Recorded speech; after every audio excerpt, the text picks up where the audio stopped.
Hi, welcome to home style kitchen. இன்றைக்கி என்ன பார்க்க போகிறோன்னா ஒரு சூப்பரான ரெசிபி தாங்க. ஹோட்டலில் கூட கிடைக்காதுங்க இது. உண்மையிலேயே ஒரு காலத்தில் கிடச்சிட்டு இருந்தது, இப்போ கிடையாதுன்னு நினைக்கிறேன். இப்போ நிறைய ஹோட்டலில் இது எங்கேயும் இருக்கிற மாதிரி எனக்கு தெரியல. அதை எப்படி வீட்டில் செய்யலான்னு பார்க்கலாம் வாங்க. ஒன்றும் இல்லைங்க, ரொம்ப பீடிகைலாம் கொடுக்க வேண்டான்ட்டு பார்க்குறேன். என்னன்னு பார்த்தீங்கன்னா சில்லி எக்கு தான். சில்லி எக் எப்படி பண்ணுறதுன்னு பார்ப்போம். ஒரு 5 முட்டையை உடச்சி ஊற்றிக்கோங்க, லைட்டாக பெப்பர் போட்டுக்கோங்க, லைட்டாக சால்ட்டு போட்டுக்கோங்க, நல்லா பீட் பண்ணுங்கள். ஏன்னா முட்டைக்கு ஏற்ற மாதிரி போட்டுக்கோங்க. அதை போட்டுட்டு நல்லா பீட் பண்ணிக்கோங்க. பீட் பண்ணி நல்லா எடுத்து வச்சுக்கோங்க. நல்லா பீட் பண்ணால் தான் அது வந்து ப்ளஃபினஸ் கிடைக்கும் இல்லையா, அதனால் நல்லா பீட் பண்ணி வச்சுட்டு ஒரு பேன் எடுத்துக்கோங்க. அந்த பேனில் ஆயில் போட்டுட்டு நம்ம வந்து என்ன பண்ண போகிறோம்னா இந்த பீட் பண்ண எக்கை தூக்கி அதில் ஊற்ற போகிறோம். ஆயில் நல்லா சூடானதுக்கப்புறமா ஊற்றுங்க. ஏன்னா கடாய் நல்லா சூடாக இருந்தால் ஆம்லெட் வந்து ரொம்ப நல்லா அழகாக வரும். அதனால தான் ஆயில் போட்டு எல்லாத்துலேயும் பரப்பிட்டேன். ஏன்னா 5 முட்டையும் ஒரே இதில் ஊற்ற போகிறேன். அதனால் எக்கை பீட் பண்ண எக்கை அதில் ஊற்றிட்டு அப்படியே லைட்டாக தள்ளி விடுங்க. தள்ளி விட்டுட்டு அப்படியே வேக விடுங்க. கொஞ்சம் மடித்து போட்டுக்கோங்க. மடித்து போட்டு அப்படியே வேக விடுங்க. வேக விட்டுட்டு அப்படியே கட் பண்ணி பீசஸாக ஆக்கிடுங்க. அதுலேயே அந்த மாதிரி பீசஸ் ஆக்கணும். கொஞ்சம் டைம் எடுத்துக்கோங்க. ஏன்னா அப்படி தள்ளி விட்டோம்னா ஒரு பக்கமும் அப்படியே எக் வந்து அந்த ஃப்ளோ ஆகி அப்படியே வேக ஆரம்பிச்சிடும். இந்த மாதிரி தள்ளி விடுங்க. இது வந்து அவிச்சிட்டு கூட நிறைய பேர் பண்ணுவாங்க. ஒரு டிஃபன் பாக்ஸில் ஊற்றி வச்சு அவிச்சிட்டு அதை எடுத்து கட் பண்ணி பண்ணுவாங்க. அதை விட இந்த மாதிரி பண்ணுங்கள். ரொம்ப ஈஸி மெத்தடு தான். ஒரு 5 நிமிஷம் வேலை தான் வச்சுக்கோங்களேன். இது பண்ணுறது ரொம்ப ஈஸியும் கூட. நம்ம பீட் பண்ணி அதை இட்லி பாட்டில் வச்சு அவிச்சு அதை கட் பண்ணி க்யூபாக போடுறத விட இந்த மாதிரி பண்ணால் இன்னும் நல்லாவே ஈஸியாக தான் இருக்கும். செம்ம டேஸ்ட்டாகவும் இருக்கும். நல்லா ஃப்ரை ஆகிடும் இல்லையா இதில், அதனால் அது வந்து ஒரு மாதிரி அதுவும் நல்லா தான் இருக்கும். அந்த முட்டை ஸ்மெல் ரொம்ப பிடிக்கிறவங்களுக்கு அது ஓகே. இதுனா நம்ம வந்து நல்லா ஃப்ரை பண்ணிடுறதுனால ரொம்ப அந்த ரா ஸ்மெல் இல்லாமல் இருக்கும். முட்டை ஸ்மெல் பிடிக்குன்றவங்களுக்கு ஓகே, ஒன்றும் பிரச்சனை இல்லை.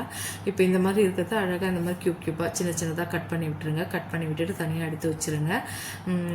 அதுக்கப்புறம் நம்ம என்ன பண்ணணும்னு பார்ப்போம். இதுக்கு முதலே நம்ம ப்ரிப்பரேஷனாக என்னெல்லாம் ரெடி பண்ணணும்னா கார்லிக், சாப்பிடு இஞ்சி, க்யூபாக வெங்காயம், க்யூபாக குடமிளகாய், பொடியாக நறுக்கின கொஞ்சம் வெங்காயம், பச்சை மிளகாய், மெயினாக பச்சை மிளகாய், இதெல்லாம் கட் பண்ணி ஆல்ரெடி நான் வச்சுட்டேன். இதெல்லாம் கட் பண்ணுற வீடியோலாம் ரொம்ப லாங்கில் போகும். அதனால் கடாய் எடுத்துக்கோங்க, ஆயில் போட்டுக்கோங்க. ஆயில் போட்டு இஞ்சி, பூண்டு, பச்சை மிளகாய் இது மட்டும் அந்த பொடியாக நறுக்கினது ஆயிலில் ஃபஸ்ட்டு போட்டுருங்க. ஆயிலில் காரம் இறங்கணும், அதுக்காக பச்சை மிளகாவை ஆயிலில் தான் போடணும். போட்டு நல்லா வதக்குங்க.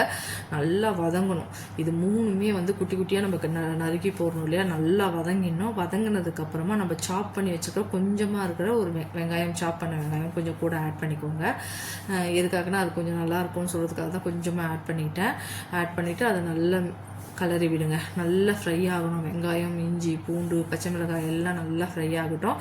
ஃப்ரை ஆனதுக்கப்புறமா நம்ம க்யூபாக கட் பண்ணி வச்சுருக்கிற வெங்காயம், குடமிளகாய் 2த்தையும் ஆட் பண்ணுங்கள். ஆட் பண்ணி நல்லா வதக்குங்க.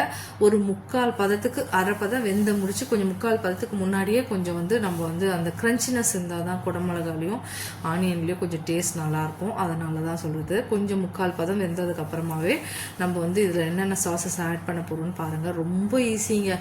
இது ஹோட்டலெல்லாம் இந்த மாதிரி வாங்கணுன்னா நமக்கு கண்டிப்பாக 300 ரூபாய் 350 ரூபாய்க்கு மேலே தான் இருக்கும். ஃபஸ்ட்டு டொமேட்டோ சாஸ் ஊற்றிக்கோங்க. 1 டேபிள் ஸ்பூன் ஊற்றிக்கோங்க.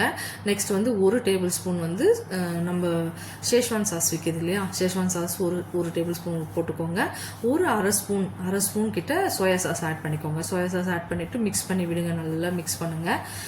மிக்ஸ் பண்ணி வெங்காயம், தக்காளி எல்லாத்தோடையும் நல்லா, நான் இதில் வந்து ஆயிலோ தண்ணியோ இந்த கார்ன்ஃப்ளவர் மாவோ எதுவுமே நான் ஊற்ற போதில்லை. கார்ன்ஃப்ளவர் மாவு ஊற்றினோம்னா நம்ம வந்து அது ரொம்ப மஞ்சூரியனாக மாறிடும்.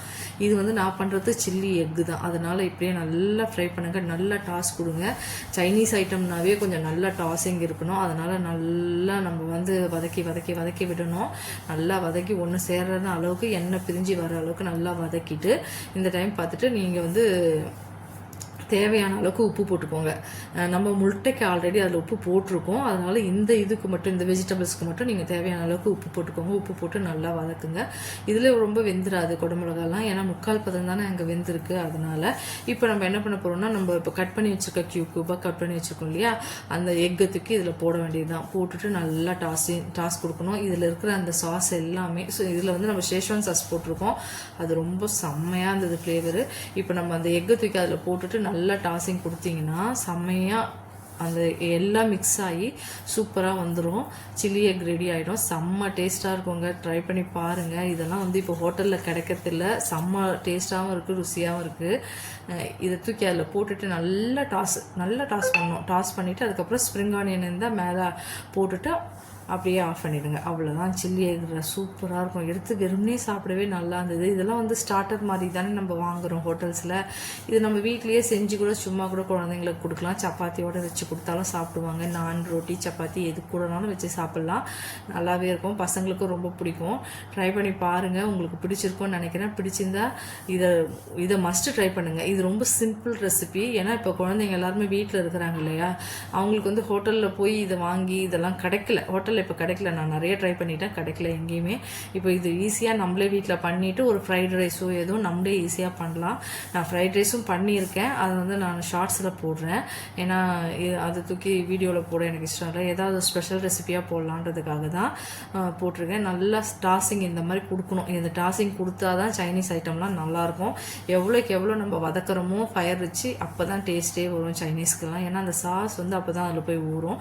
இப்போ ஸ்ப்ரிங் ஆனியன் போட்டுட்டு ஆஃப் பண்ணிடலாம். அவ்வளோதான், முடிஞ்சிச்சுங்க சில்லி எக்கு. செம்ம டேஸ்டி ஹெல்த்தியும் கூட தான். எக்கு தானே. உங்களுக்கு பிடிச்சிருந்தா கமெண்ட் பண்ணுங்கள், லைக் பண்ணுங்கள், ஷேர் பண்ணுங்கள். தேங்க்யூ.